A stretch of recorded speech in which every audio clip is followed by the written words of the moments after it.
வணக்கம். இன்றைக்கி உருளைக்கிழங்கு முருங்கைக்காய் போட்டு மட்டன் குழம்பு எப்படி பண்ணுறதுன்னு பார்க்கலாம். இது இட்லிக்கும் சாப்பிட்லாம், சாப்பாட்டுக்கும் சாப்பிட்லாம். ரொம்ப நல்லாயிருக்கும்.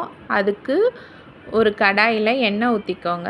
எண்ணெய் காஞ்சதும் பட்டை, கிராம்பு போட்டுக்கோங்க, சோம்பு போட்டுக்கோங்க, நறுக்கிய வெங்காயம் போட்டுக்கோங்க. போட்டு நல்லா வதக்கி விட்டுட்டு இஞ்சி பூண்டு பேஸ்ட்டு போட்டுக்கோங்க.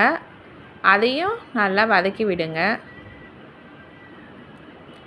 நல்லா வதக்கிட்டு பச்சை வாசம் போனதுமா நல்லா நறுக்கிய தக்காளி சேர்த்துக்கோங்க.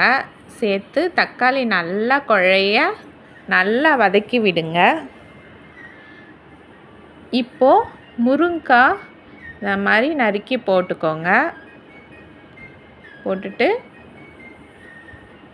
உருளைக்கிழங்கையும் நறுக்கி போட்டுக்கோங்க. போட்டு எல்லாத்தையும் திரும்பி நல்லா வதக்குங்க. எல்லாம் நல்லா வதங்கி வரட்டும். முருங்கைக்காய், உருளைக்கிழங்கு கொஞ்சம் நல்லா வதக்கிக்கோங்க. நல்லா எல்லாமே சேர்ந்து வந்துடுச்சு. இப்போது மஞ்சள் தூள் சேர்த்துக்கோங்க.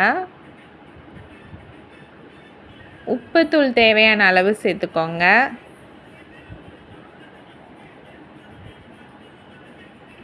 குழம்பு மிளகாய்த்தூள் உங்கள் காரத்துக்கு ஏற்ப சேர்த்துக்கோங்க.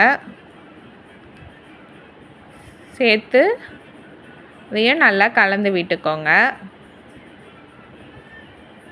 நல்லா எல்லாம் கலந்து வரட்டும். இப்போது தேவையான அளவு பெருங்காயத்தூள் சேர்த்துக்கோங்க. கொஞ்சமாக சேர்த்துக்கோங்க. பெருங்காயத்தூள் சேர்த்து நல்லா கலந்து விட்டுக்கோங்க. நான் இந்த மட்டன் நல்லா வாஷ் பண்ணி தேவையான அளவு தண்ணி ஊற்றி ஒரு 6 விசில் போட்டு எடுத்துருக்கேன். பாருங்கள் எவ்வளோ நல்லா வெந்திருக்குதுன்னு. இப்போ இதை வேக வச்ச தண்ணியோட இந்த மசாலாவில் சேர்த்துக்கோங்க. மசாலாவில் சேர்த்துட்டு இப்போ எல்லாமே நல்லா கலந்து வர மாதிரி நல்லா கலந்து விடுங்க. நல்லா கலந்து வரட்டும். எல்லாமே மசாலா, கறி, காய் எல்லாமே நல்லா ஒன்று விடாமல் நல்லா கலந்து வரட்டும். இப்போ தேவையான அளவு தண்ணி ஊற்றிக்கோங்க. தண்ணி ஊற்றி ஒரு 10 நிமிஷம் வேக விட்டுக்கோங்க. காயெல்லாம் வதக்கினதுலேயே வெந்துட்டுருக்கோம். கறி ஆல்ரெடி வெந்தது தான். மசாலா எல்லாம் நல்லா வதக்கி விட்டுருக்கோம். இதெல்லாம் ஒன்று சேர்ந்து வரத்துக்கு ஒரு 10 நிமிஷம் வேக விடுங்க. பாருங்கள் மட்டன் குழம்பு தயாராகிடுச்சு.